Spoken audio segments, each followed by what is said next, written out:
नमस्ते मुलांनो, आज मराठी विषयामध्ये आपण दंतकथा या पाठाची स्वाध्यायकृती अभ्यासणार आहोत। मागील भागामध्ये आपण हा पाठ वाचला आणि ते पाठाची सर्व माहिती जी आहे किंवा लेखकाचं जे म्हणणं आहे ते आपण स्पष्टीकरणासह मागील भागांमध्ये समजून घेतलेलं आहे।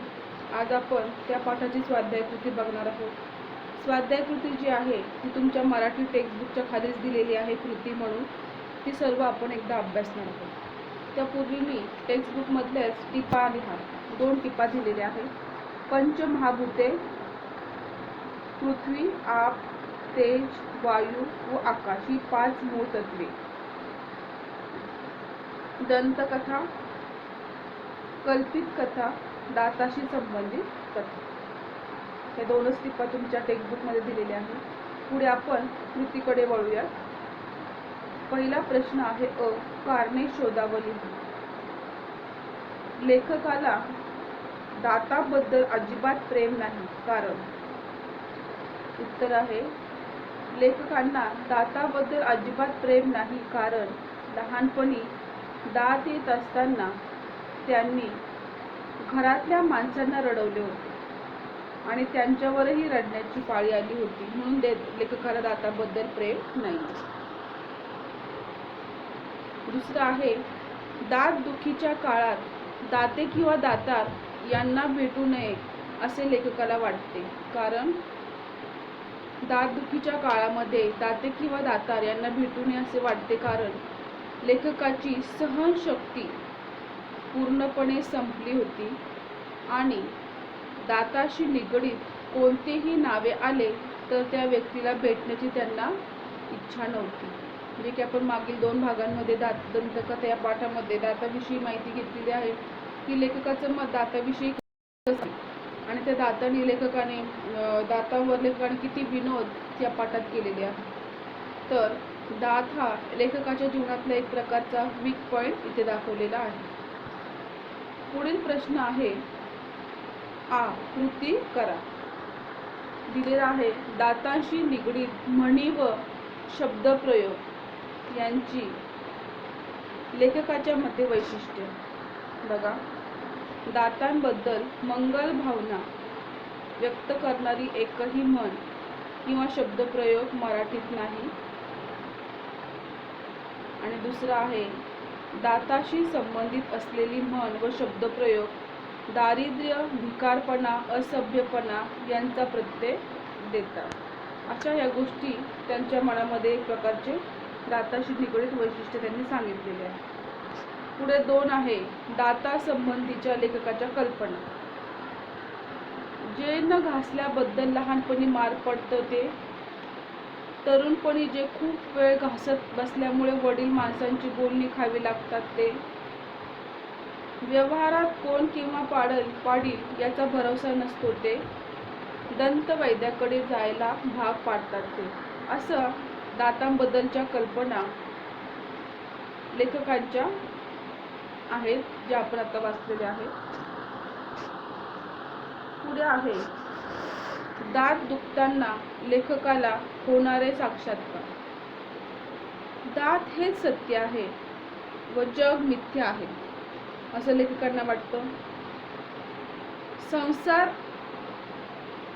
आरसा असा वाटतो, बायको मुले हा भास वाटतो, ब्रह्मांड मिथ्य असून दातच रहस्य किंवा सत्य आहे असं त्यांना वाटतं। अशा प्रकारे ज्यावेळेस दात दुखत असतात तर ह्या भावना लेखकांच्या मनात असलेल्या आपल्याला समजून येतात की हे सर्व काही कल्पना किंवा साक्षात्कार लेखकांना होत असल्याचं आपल्याला दिसून येतं।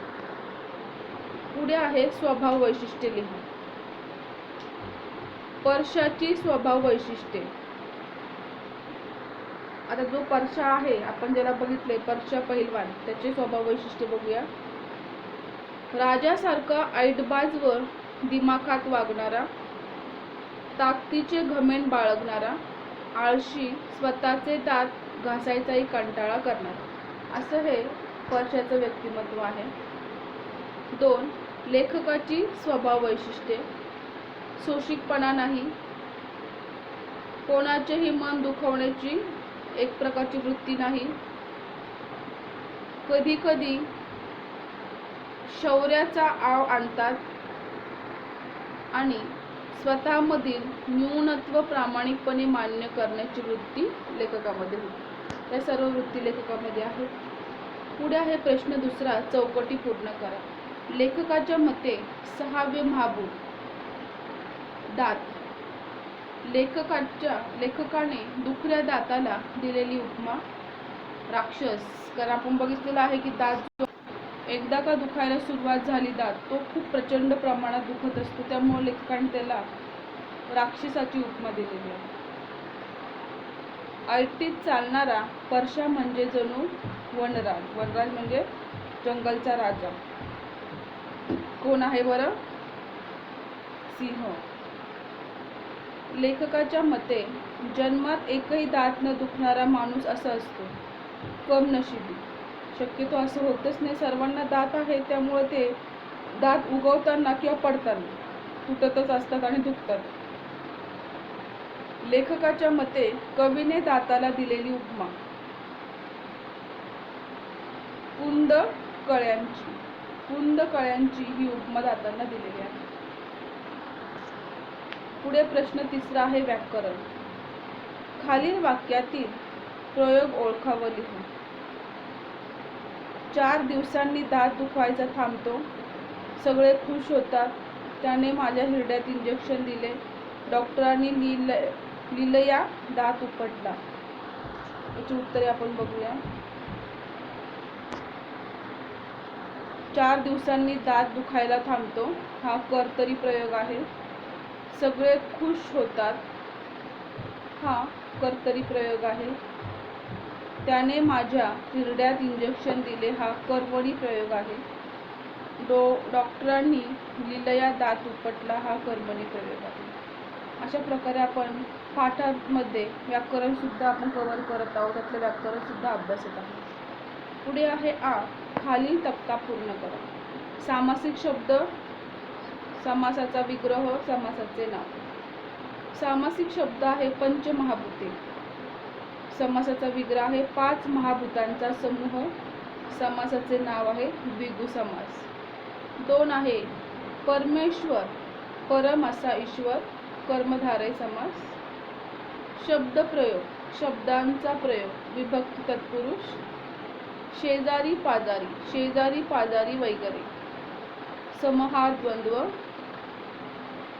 विजयोन्माद म्हणजे विजयाचा उन्माद, म्हणजे विभक्ती तत्पुरुष. पुढे आहे ई. खालील वाक्यात दडलेला वाक्प्रचार शोधा व लिहा.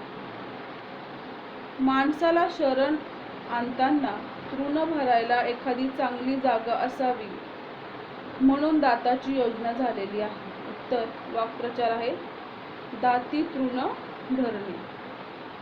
म्हणजे आपण ह्या वाक्यांमधला वाक्प्रचार जो लपलेला आहे तो शोधून काढलेला आहे. दाती तृण धरणे. पुढे प्रश्न ई आहे. खालील वाक्याचे कंसातील सूचनेनुसार वाक्य परिवर्तन करा. परमेश्वराने प्रश्न नम्रपणे विचारला. परशाने प्रश्न नम्रपणे विचारला नव्हता. होकारार्थी वाक्य करायचे. परशाने प्रश्न उद्धटपणे विचारला होता. शिवाला काय भ्या हाय वैकुणाचं विधानार्थी वाक्य करायचं आहे. शिवाला कोणाचंच भ्या नाही. तुझ्या अंगात लई हाड आहेत उद्गारार्थी करा. किती हाड आहेत तुझ्या अंगात.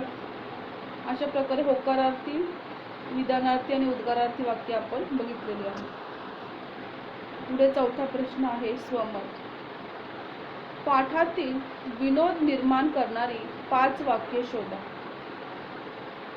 ती तुम्हाला का आवडली ते सकारण लिहा. उत्तर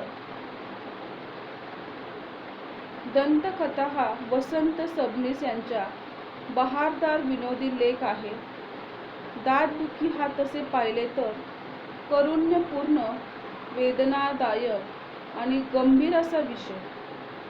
पण लेखकांनी नम्र विनोद, प्रसंगनिष्ठा विनोद, अतिशयोक्ती, कोट्या अशा अनेक साधनांच्या साहाय्याने अत्यंत प्रसन्न व वाचनीय असा लेख निर्माण केला आहे.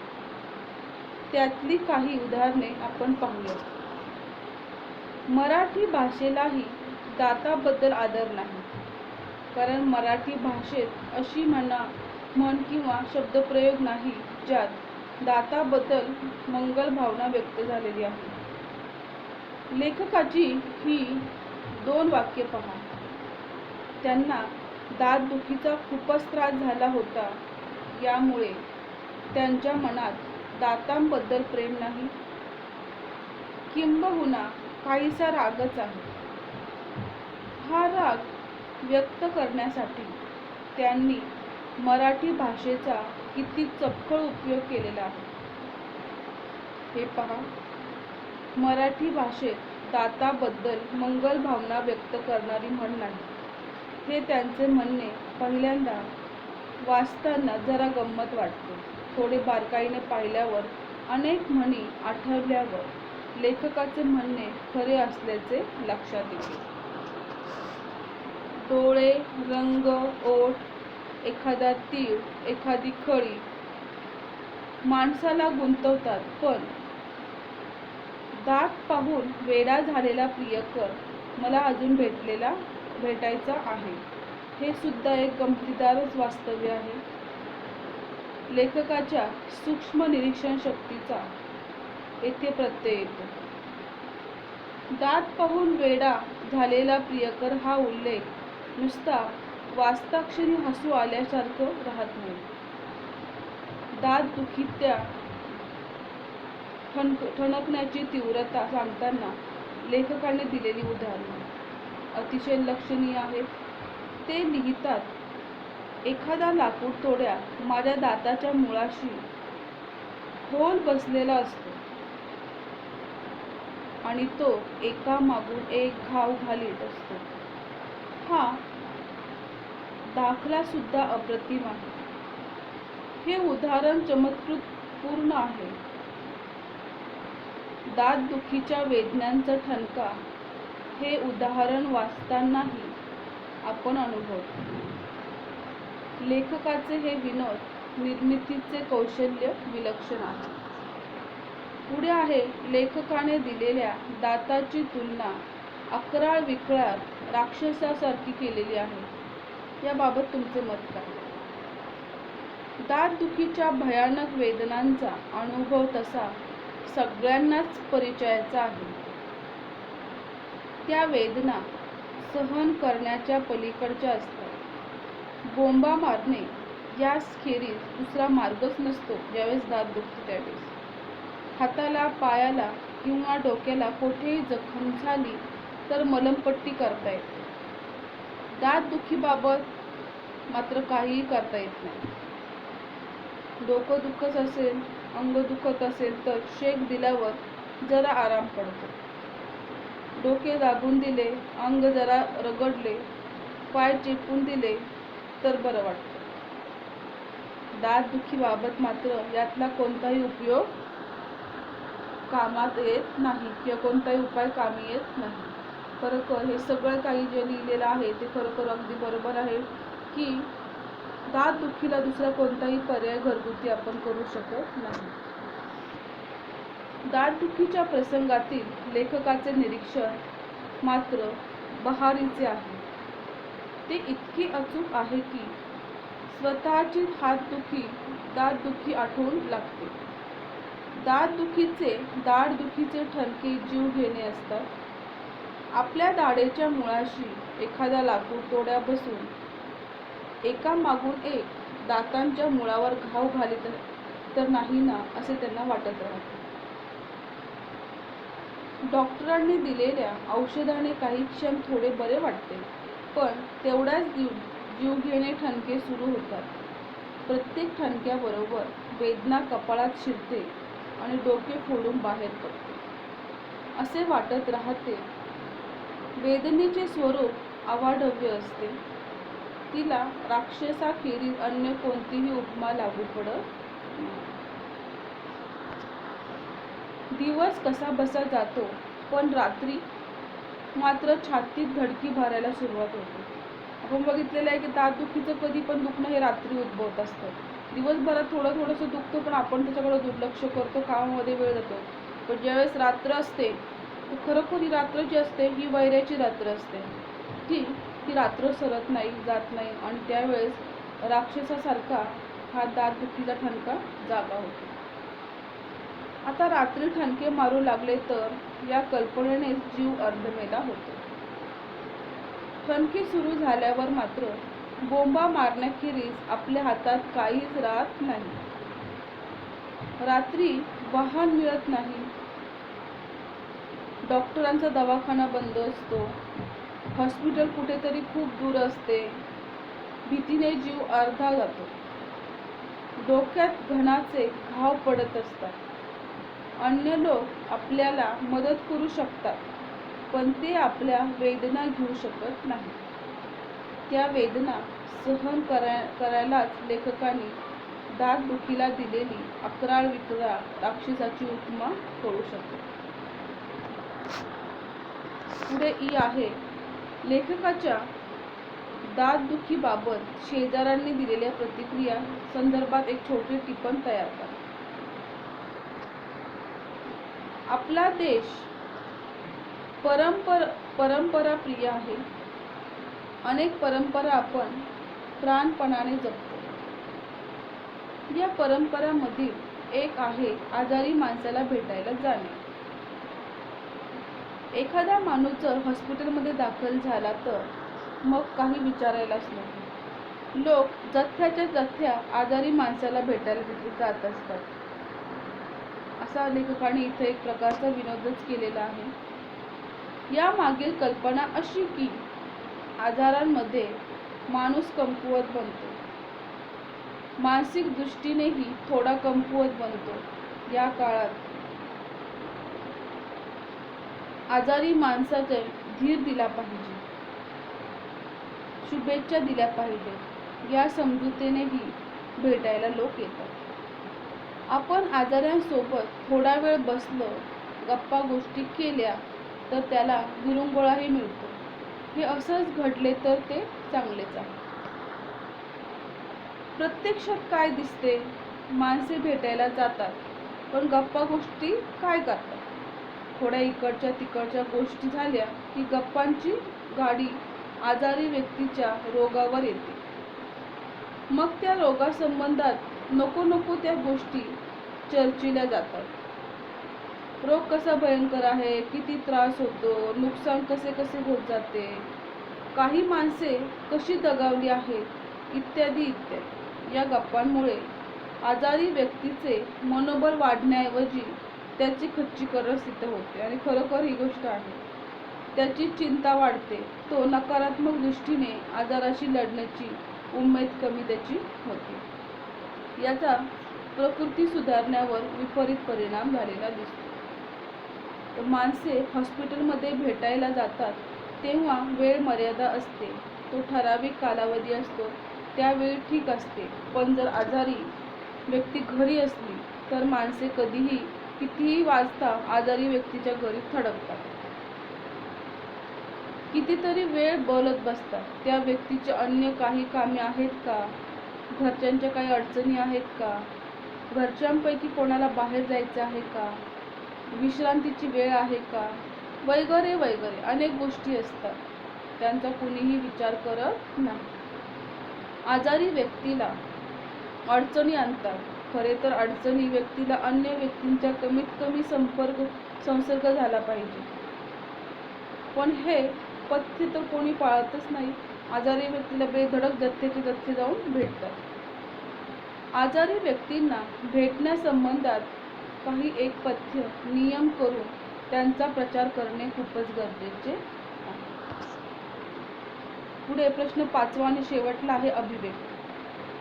प्रस्तुत पाठात तुम्हाला आवडण्याची व न आवडण्याची कारणे लिहा. आता पाठ्यपुस्तकात वेगवेगळे पाठ आहेत. त्यापैकी दंतकथा हा विनोदी पाठ मला खूप आवडला. ते तुम्ही स्वतःचं मत लिहायचं आहे. पुन्हा पुन्हा वाचून मी आनंद घेतला. लेखक आहेत वसंत सबनीस. वास्तविक दातदुखी हा अत्यंत वेदनादायक, माणसाला असहाय्य करणारा प्रसंग. त्या प्रसंगावर हा लेख आधारलेला आहे. मात्र लेखक त्या प्रसंगाकडे कारुण्यपूर्ण नजरेने न पाहता एक गमतीदार खेळकर दृष्टीने पाहतात.